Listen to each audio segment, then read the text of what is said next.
উপস্থিত প্রিন্ট ও ইলেকট্রনিক মিডিয়ার ভাই বোনেরা, আসসালামু আলাইকুম।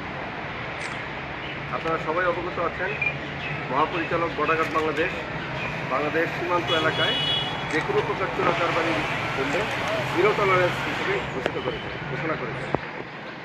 সেই একটি বিশেষ টহল দলের মাধ্যমে একটি বিশেষ অপারেশন করে একজন ভারতীয় চোরা কারবারিকে আটক করে।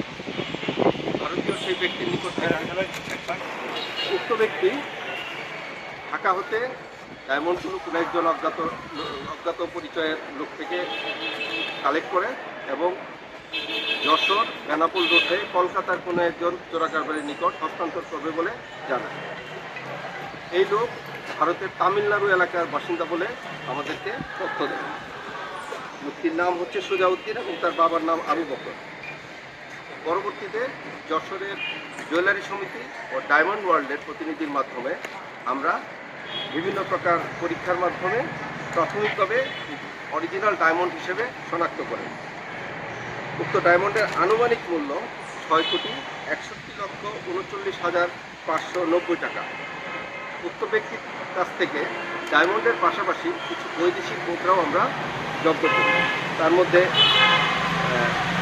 ইউএসডি বা যুক্তরাষ্ট্রের কারেন্সি, ভারতীয় কিছু রুপি, কিছু থাই বাদ এবং একটি মোবাইল ও একটি ডিজিটাল ঘড়িও পাওয়া যায়। জব্দকৃত মালামাল ও ডায়মন্ডের সর্বমোট সিজার মূল্য দিয়ে দাঁড়ায় 6,62,65,161 টাকা। উক্ত মালামাল এবং সকল জব্দকৃত চোরা কারবারি জিনিসগুলো বর্তমানে পুলিশের মাধ্যমে ট্রেজারিতে জমাকরণ ও প্রক্রিয়া মামলা দায়ের মাধ্যমে তাকে যশোর কোতোয়ালি মডেল থানায় হস্তান্তর এবং ডায়মন্ড, ডলার, রুপি এবং থাইবাতের যশোর ট্রেজারিতে জমাকরণ প্রক্রিয়া চলমান রয়েছে। ধন্যবাদ। পরিচয়টা কি পরিচয় এবং ওই জায়গার জেলা বা গ্রামের নাম?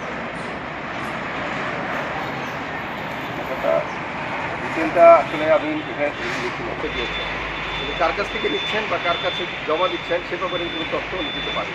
এই যে প্রক্রিয়া, কোন প্রক্রিয়া উনি পাচ্ছেন বা দিতে হবে, এই কোন ধারণা দিয়েছেন এবং এই হত্যার জন্য উনি দিয়েছেন?